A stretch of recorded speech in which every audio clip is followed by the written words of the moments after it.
You ask Tiger to solve. This deals with linear equations with one unknown.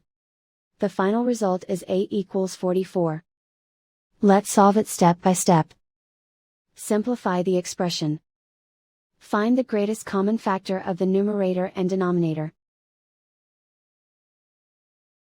Factor out and cancel the greatest common factor. Isolate the A. Multiply both sides by 33. Group like terms. Multiply the coefficients.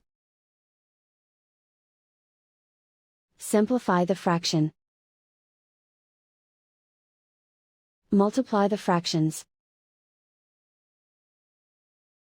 Simplify the arithmetic.